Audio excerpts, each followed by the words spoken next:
Have you ever noticed how we give so much credit to mixed signals? We treat them like some sort of complex puzzle we need to solve, like there's a secret reward at the end if we just crack the code. But the truth is, if someone is truly interested, there is no code. You don't need to sit there with your friends analyzing texts, tone, timing.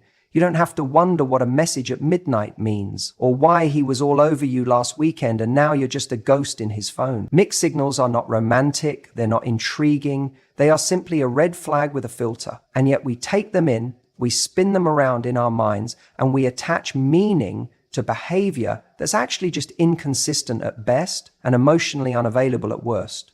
Here's the thing, the moment you start interpreting inconsistency as maybe he's just scared, or maybe he's been hurt before, you start investing in someone who hasn't shown they deserve that level of grace from you. You hand over your time, your peace of mind, and your emotional energy for breadcrumbs, thinking the full loaf is just around the corner.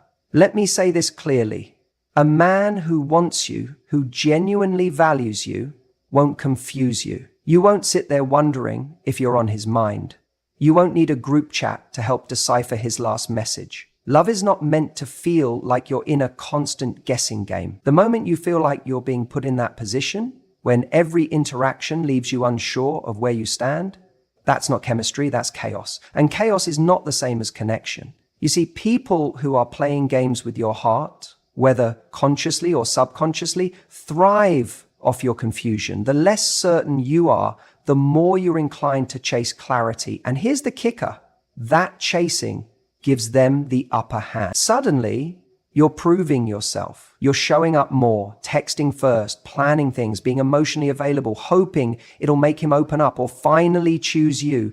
But here's the uncomfortable truth. When a guy knows that you're interpreting his lack of clarity as something that still gives him a chance with you, he's already won. He knows he doesn't have to give you consistency, effort, or commitment to still be in your life. And as long as he can access you without having to be clear, he has no reason to step up. So what do? You stop giving inconsistent behavior the benefit of the doubt. You stop answering every third message with enthusiasm. You stop building a castle in your mind off the back of one good weekend. You match energy. And when the energy is inconsistent, you don't dance around it, you distance yourself from it. The moment you stop responding to mixed signals like their invitations is the moment the game stops. You don't punish him. You don't fight. You simply recalibrate your attention because you know your value. And when you know your value, you're not afraid to be alone rather than being with someone who's half in, half out. You stop initiating. You stop over-explaining. You stop writing emotional novels in response to why. When the signals are unclear, you step into clarity on your own. You decide, if you can't show up in a way that aligns with how I want to feel in a relationship, I'm not going to keep making space for you in my life. You don't owe anyone endless patience in the dating stage. That's the time people are supposed to be showing you who they are, not leaving you in limbo. If you're already confused when there's no real commitment yet, ask yourself this. What happens when it gets harder? What happens when you really need someone to show up? Here's what's even more powerful. When you stop tolerating mixed signals, you set a new standard. And not just for him, for yourself, for how you want to be treated. You send a message that says, my peace is more important than your potential. That doesn't mean you're cold. That doesn't mean you're harsh. It means you value yourself too much to entertain someone who doesn't know what they want, or worse, knows exactly what they want but just doesn't want to give it to you. Because let's be real, confusion is a choice. Communication is always a choice, and so is clarity.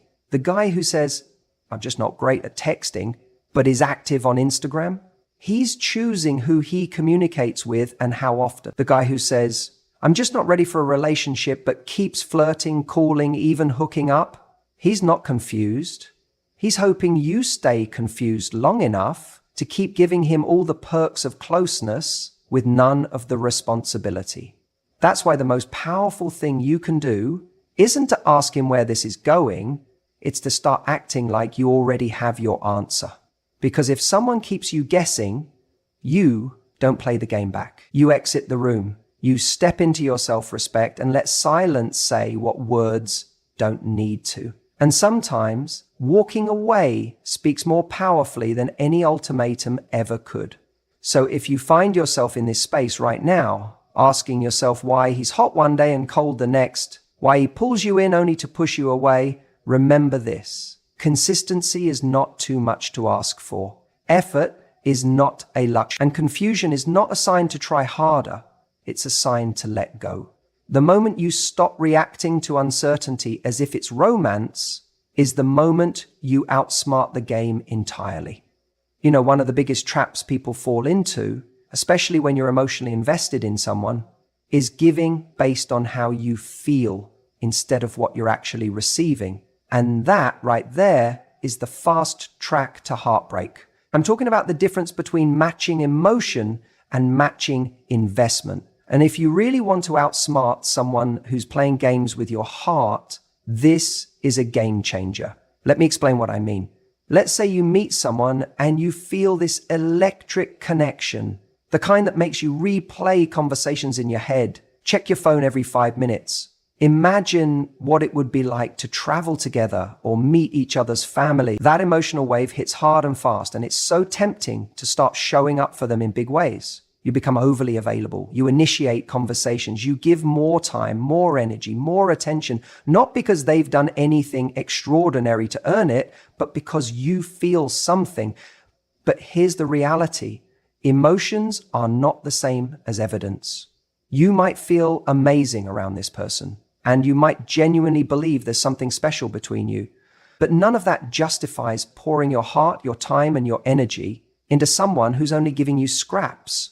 When you start over-giving based on your feelings instead of their actions, you're giving them unearned power. You're handing them control of the dynamic without them ever showing up for you in a real way. Let me say that again, because it's important. When you give based on how much you feel instead of how much they've shown up, you give away your power. The goal here is not to stop feeling. It's not to become emotionally detached or play the cool girl who doesn't care about anyone. The goal is to get smart about how you act on those feelings. Emotional maturity means knowing that your feelings are your responsibility. They don't automatically entitle the other person to more of you. Imagine someone texts you once a week, keeps conversations shallow, and never makes concrete plans. Yet when you see them, there's this incredible chemistry. That spark makes you think, maybe this could go somewhere. So you keep showing up, replying quickly, trying to impress, trying to be enough so that they'll finally see what's in front of them. But they don't. Why? Because they don't have to. You're already doing the heavy lifting. That's the moment you need to check yourself and ask, am I matching what I feel or am I matching what they're giving? If they're giving you 20% effort, you don't respond with 100%. You don't text them paragraphs when they're sending you one-liners. You don't keep making time when they're not making plans. You match investment, not emotion.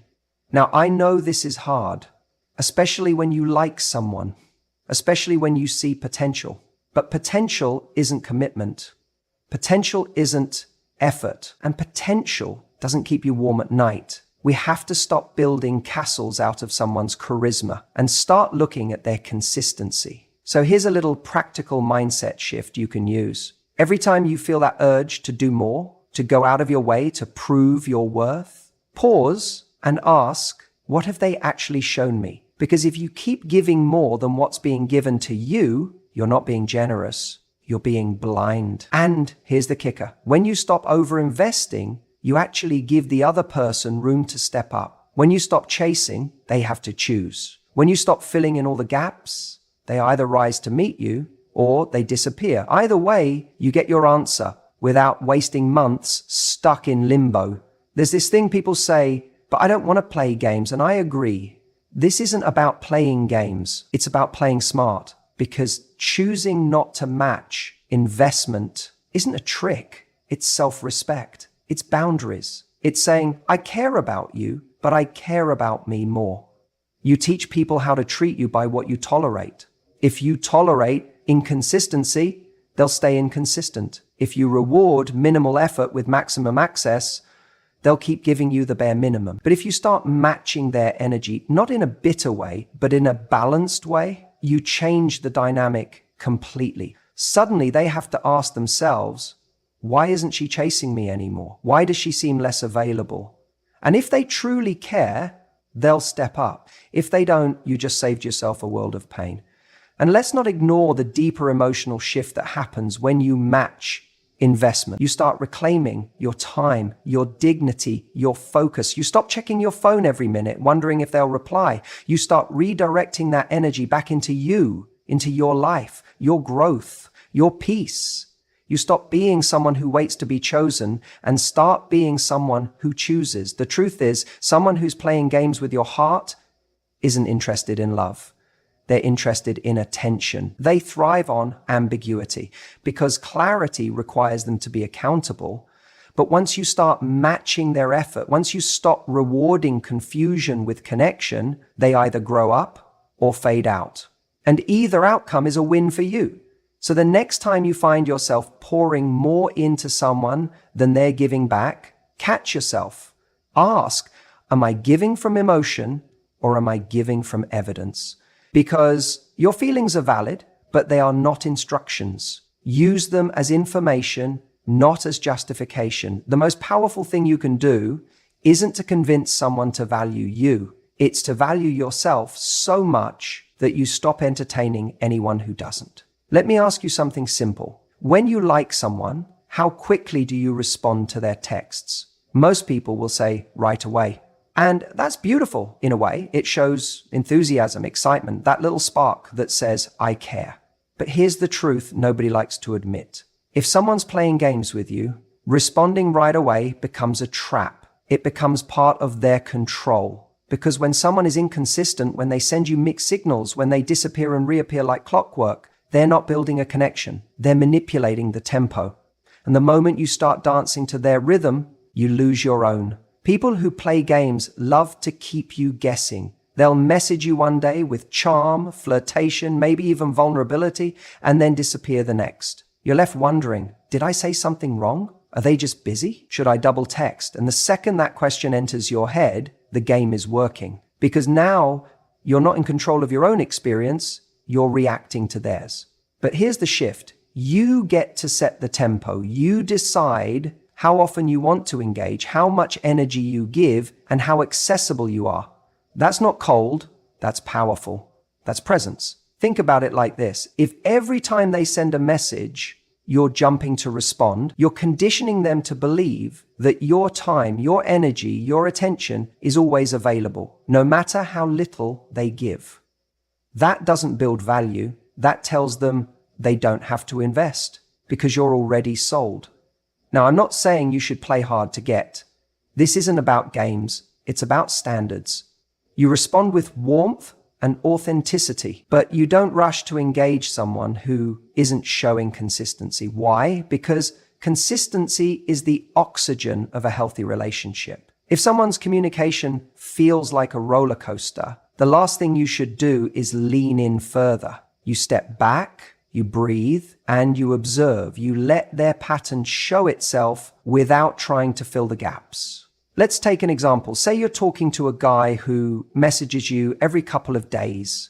You respond within minutes, maybe even seconds. You feel anxious when he doesn't reply, but when he finally does, it's like a reward. You feel validated. It's like, okay, he still likes me. But that feeling of relief is addictive. It keeps you tied to someone who's giving you crumbs when you deserve a feast. You've handed over the emotional steering wheel, and now you're just holding on for the ride. But what if you stopped?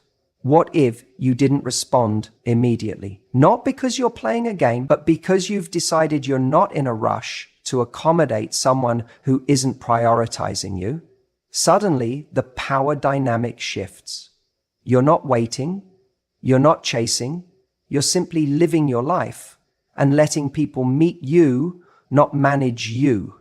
See, when someone's truly interested, they don't leave you in limbo. They don't disappear and expect applause when they return. They reach out consistently. They care about how you feel. They don't want you confused. They want you comfortable. So when someone sends you a hey at 11 p.m. after going dark for 2 days, ask yourself, is this how I want to be treated? Because responding instantly says, this is enough for me. But pausing, taking a breath, not replying immediately, says, I have standards.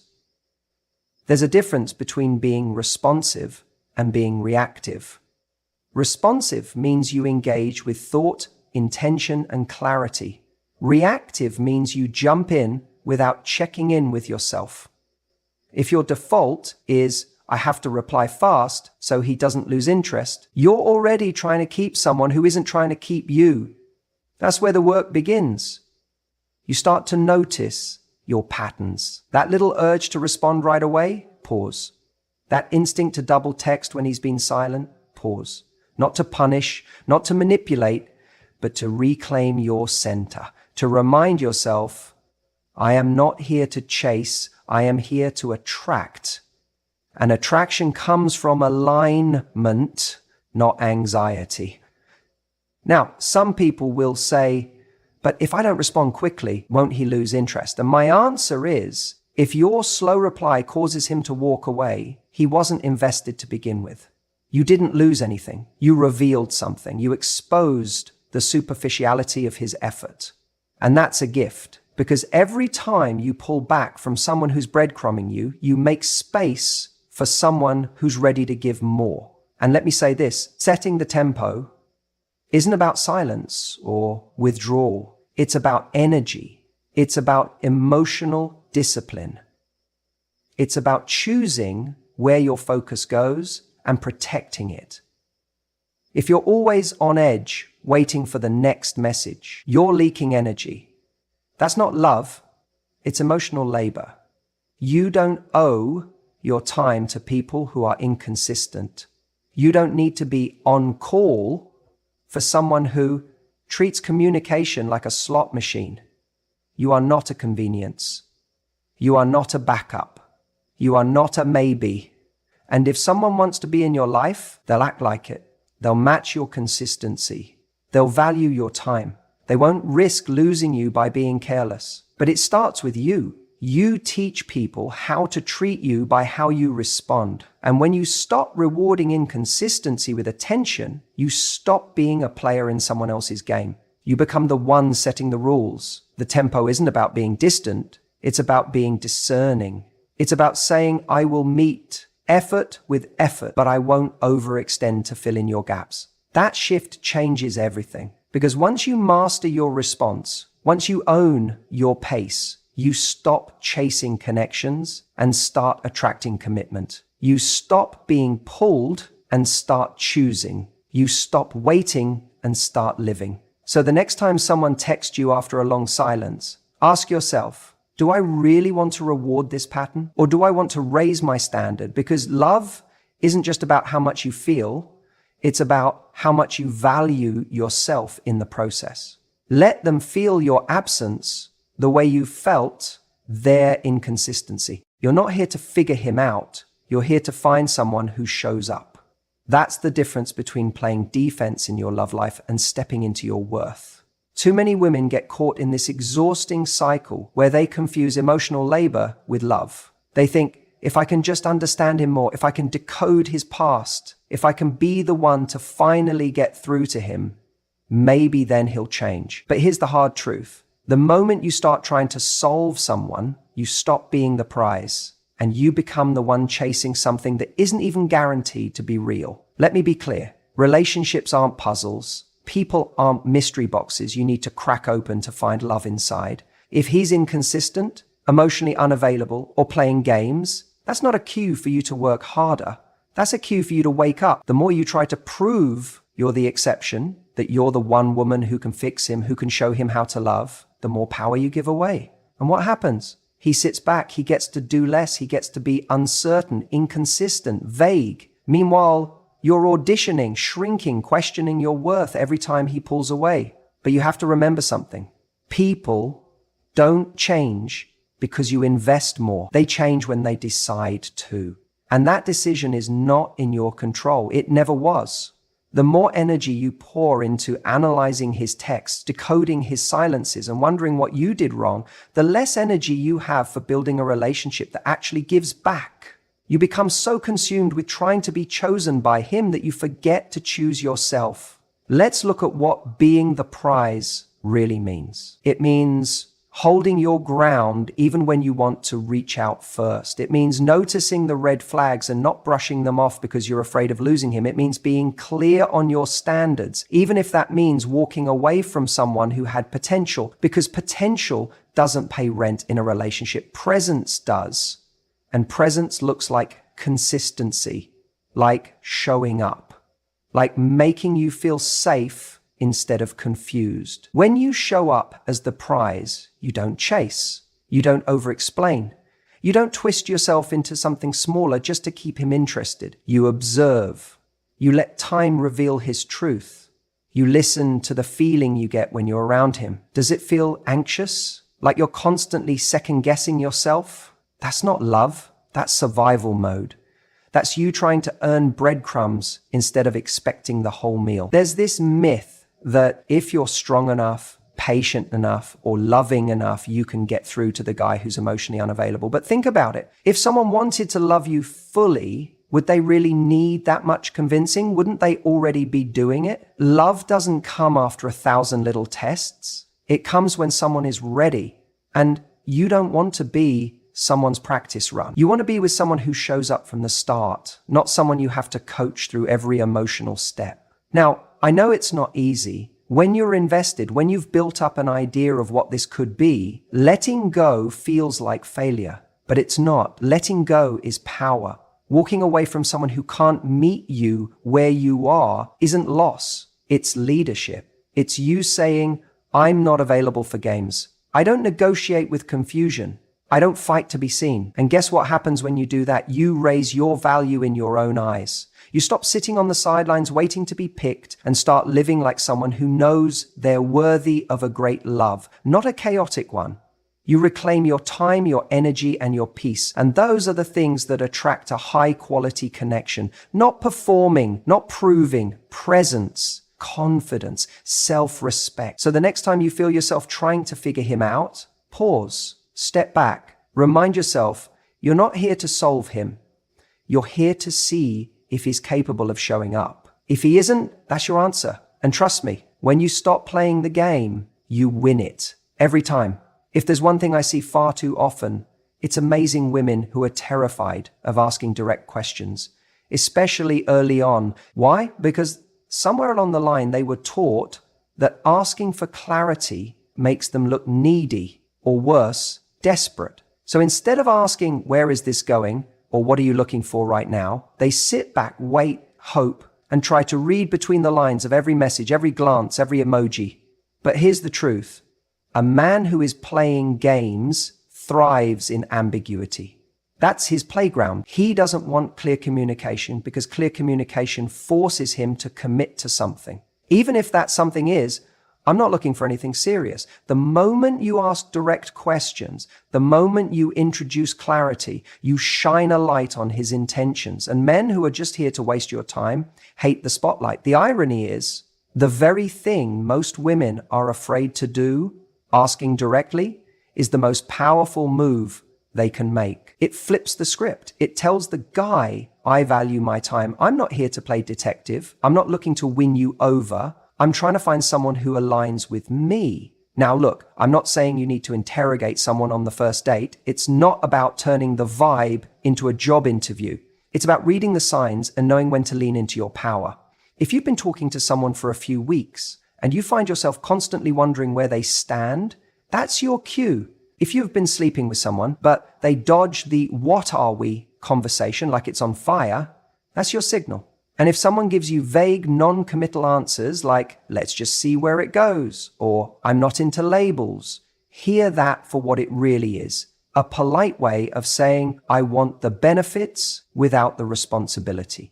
Don't be afraid to ask, what are you looking for in this season of your life? It's a gentle question, but it's a direct one. You're not demanding anything from them. You're simply asking for clarity so you can decide whether to keep investing your energy. If he stumbles, if he deflects, If he gives you an answer that makes your gut twist even slightly, believe it. You're not crazy. You're not overthinking. Your intuition is your most loyal protector. The reason this works so well is because it instantly separates the real from the fake. A guy with genuine intentions will appreciate the clarity. He'll welcome the honesty. A man who's emotionally mature won't feel threatened by your question. He'll respect it. But a man who just wanted to keep you around for his convenience, he'll flinch, he'll shift, he'll try to flip it back on you and say things like, why are you putting pressure on this? That's not pressure. That's you setting the standard. That's you saying, I don't do blurry, I do bold. I don't need promises, but I do need honesty. And here's where it gets even more powerful.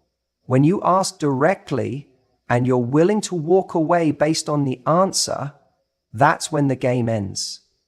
Most women lose their power, not because they asked, but because they asked and then ignored the answer. If he says he doesn't want something serious and you keep showing up, hoping he'll change his mind, he doesn't have to play games anymore. You've already agreed to them. You handed him the rules, and now he's just playing them better than you. So if you want to outsmart a man who's playing games with your heart, stop trying to decode his behavior and start defining your own standards. Don't let chemistry talk you out of clarity. Don't let loneliness override your logic. Ask the question, get the answer, and then, and this is key, act on the truth, not on your potential to change him. You don't need to manipulate him into stepping up. You don't need to convince him of your worth. The right man won't need a PowerPoint presentation to see your value. He'll know. He'll show. And if he doesn't, thank him for the early warning and walk away like a woman who knows exactly what she brings to the table. Clarity is your superpower. Use it. Most of the pain we experience in dating doesn't actually come from what the other person did. It comes from the story we told ourselves about what it could be. And this is where things get tricky, because the mind is a master at building castles in the clouds. You meet someone, there's chemistry, there's charm, there's that spark, and immediately, without even realizing it, you're projecting a version of who they are that's rooted more in hope than evidence. You're not falling for the man in front of you. You're falling for what he might become if he stepped up, if he matured, if he stopped playing games. And that's dangerous, because now you're emotionally investing in a fantasy, not a person. And the more you fall for the fantasy, the harder it becomes to pull away, even when he's clearly not showing up in the way you deserve. It's like you bought a lottery ticket, and even though the numbers don't match, you keep staring at it thinking, but what if?